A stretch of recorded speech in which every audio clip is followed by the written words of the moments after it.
قال اللہ تبارک و تعالی فصل لربک وانحر، اور اے محبوب اپنے رب کے لیے نماز پڑھو اور قربانی ادا کرو۔ جی میرے دوستو، تو اب ہم آپ کو بتاتے ہیں کہ پچھلی ویڈیو میں آپ نے جو قربانی کے بارے میں یہ دیکھا کہ قربانی کن کن جانوروں پہ واجب ہے اور مطلب کس طرح قربانی کی جاتی ہے۔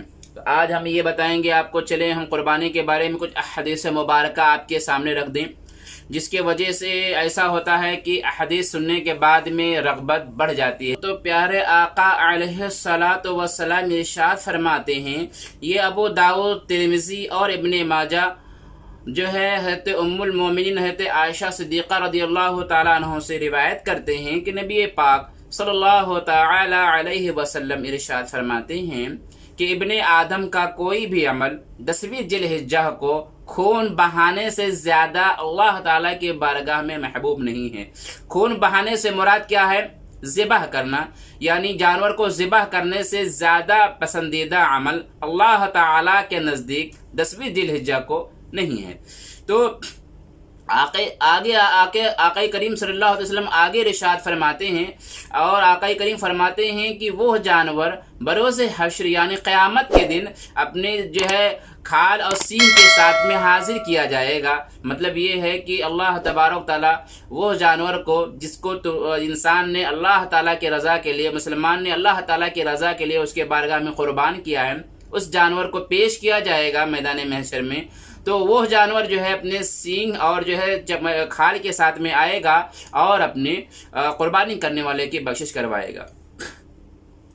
اور آقا فرماتے ہیں قربانی کا جو جانور ہے اس کا خون زمین پہ گرنے سے پہلے مقبول بارگاہ ہو جاتا ہے، یعنی اللہ تعالیٰ کے بارگاہ میں مقبول ہو جاتا ہے۔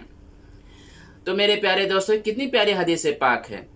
پھر میرے آقا علیہ الصلوۃ والسلام دوسری حدیث پاک ہے، پیارے آقا صلی اللہ تعالی علیہ وسلم ارشاد فرماتے ہیں، اور یہ حدیث طبرانی کی ہے، حضرت امام حسن بن علی رضی اللہ تعالی عنہ جو ہے ان سے روایت ہے، آقا کریم صلی اللہ تعالی علیہ وسلم نے ارشاد فرمایا کہ جس نے خوش دلی کے ساتھ میں، جی ہاں ساتھیو، جس نے خوش دلی کے ساتھ میں قربانی کی تو وہ قربانی اس کے لیے نار دوزخ سے حجاب بن جائے گا۔ مطلب کیا ہے؟ یعنی وہ قربانی اس کے لیے جہنم سے روکنے کا سبب بن جائے گا، یعنی اس کے وجہ سے وہ انسان جہنم میں جانے سے بچ جائے گا، یعنی اس کی مغفرت ہو جائے گی۔ سبحان اللہ، ماشاءاللہ۔ تو اب خوش دلی کے اوپر ہم آپ سے یہ بھی عرض کر دیں کہ کچھ لوگ جو ہوتے ہیں خوش دلی نہیں بلکہ مجبوراً جو ہے وہ یہ کام کرتے ہیں، عمل کرتے ہیں، اور مجبوراً مطلب یہ ہے کہ بھائی ہم نہیں کریں گے تو لوگ کیا کہیں گے، پیسے سے ان کے پاس میں سب کچھ ہے، اتنے ہیں کہ مالک نصاب ہیں، مگر وہ قربانی نہیں کرنا چاہ رہے ہیں۔ قربانی صرف اس لیے کر رہے ہیں کہ بھائی لوگ تانو تشنی کون سنے گا، لوگ الٹا سیدھا کہیں گے، تو لوگوں کی وجہ سے وہ قربانی کر رہا ہے، تو وہ خوش دلی نہیں ہوئی، لہٰذا قبولیت کے درجہ پہ نہیں پہنچ سکتی ہے قربانی۔ قربانی تو ہو جائے گی اس کی، لیکن رب کے بارگاہ میں قبول نہیں ہو سکتی ہے۔ قبول ہونے کے لیے شرط یہ ہے کہ خوش دلی کے ساتھ میں کیا جائے۔ اور دوسری ایک اہم بات یہ ہے کہ قربانی میں آپ کی نیت جو ہے خلوص لوجہ اللہ ہو، یعنی آپ صرف رب کی رضا کے لیے قربانی کر رہے ہوں۔ اگر آپ رب کی رضا کے لیے قربانی نہیں کر رہے ہیں بلکہ لوگوں کے دکھانے کے لیے قربانی کر رہے ہیں، تو یہ قربانی اگرچہ بظاہر ہو جائے گی لیکن آپ اس کے ثواب سے محروم ہو جائیں گے، الٹا عذاب کے مستحق ہوں گے، کہ اللہ تبارک و تعالیٰ یہ پسند نہیں فرماتا ہے کہ کوئی بھی کام غیر اللہ کے لیے کیا جائے۔ اگر نماز ہی کیوں نہ ہو، روزہ، حج و زکوٰۃ ہی کیوں نہ ہو، اگر آپ لوگوں کو دکھاوے کے لیے کر رہے ہیں، آپ اس لیے کر رہے ہیں تاکہ لوگ آپ کی تعریف کریں، آپ کا مقام و مرتبہ لوگوں میں بلند ہو جائے، آپ لوگوں میں نیک کہلائے جائیں، آپ لوگوں میں پرہیزگاری کے نام سے مشہور ہو جائیں، اگر آپ اس لیے سب کر رہے ہیں تو یہ سب جتنے بھی نیک اعمال ہیں میدان محشر میں منہ پہ مار دیے جائیں گے۔ اللہ تبارک و تعالیٰ کو ان اعمال کی کوئی ضرورت نہیں ہے۔ جی اللہ تعالیٰ کو کسی چیز کی ضرورت نہیں ہے، یہاں مراد یہ ہے کہ وہ معاملات، وہ سب اعمال رب قبول نہیں فرمانے والا ہے، اس پر توجہ نہیں فرمانے والا ہے، ٹھیک ہے؟ تو آپ قربانی کریں، خوش دلی کے ساتھ میں کریں، رب کی رضا کے لیے کریں، لوگوں دکھاوے کے لیے نہ کریں۔ قربانی کرنی ہے آپ کو تو 10-15 ہزار میں بکرا مل جاتا ہے، اس سے بھی آپ، اس بکرے سے بھی آپ قربانی کر سکتے ہیں۔ اور جو ہے قیمتوں کی بات کی جائے تو 1,00,000 1,50,000 2,00,000 میں لوگ بکرا خرید کے لے کے آتے ہیں۔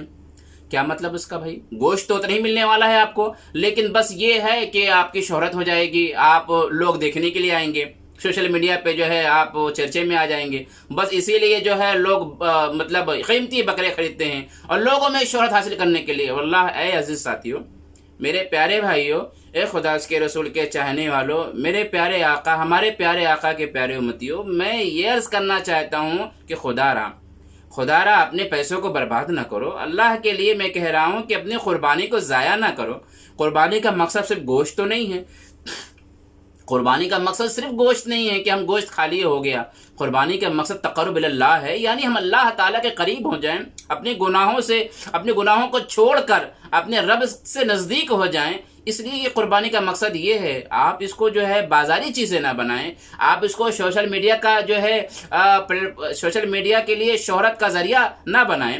خدا کے لیے میں آپ سے کہہ رہا ہوں کہ ایسا نہ کریں جس کی وجہ سے رب کے بارگاہ میں آپ کے اعمال ضائع ہو جائے اور آپ کو جو ہے اللہ تعالیٰ کے بارگاہ میں شرمندگی کا سامنا کرنا پڑے۔ خدا کے لیے میں کہہ رہا ہوں میرے پیارے بھائیوں، آپ اگر کوئی آپ جو ہے جانور خرید رہے ہو، کیا ضرورت ہے اتنا ہائی فائی جانور خریدنے کے لیے؟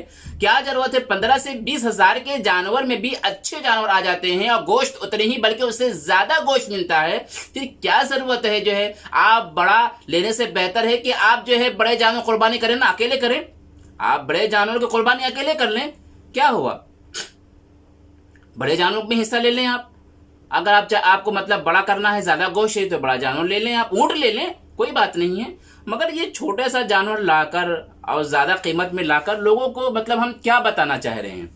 تو خدا کے لیے ایسا نہ کریں۔ آپ کے پاس زیادہ اگر پیسہ ہے تو بہت سارے محتاج ہیں، آپ کے پڑوس میں بہت سارے محتاج ہیں، بہت سارے ایسے لوگ ہیں جن کو پیسے کی اشد ضرورت ہے، مریض ہیں کہ پیسے کے لیے پیسہ نہیں ہے، علاج نہیں کر پا رہے ہیں، مصیبت زدہ ہیں، پیسہ اگر ہو تو وہ مصیبت سے نکل جائیں گے، قرض میں دبے ہوئے ہیں کہ قرض خار ان کو پریشان کر رہے ہیں مگر پیسے نہیں ہیں، کچھ نہیں کر سکتے۔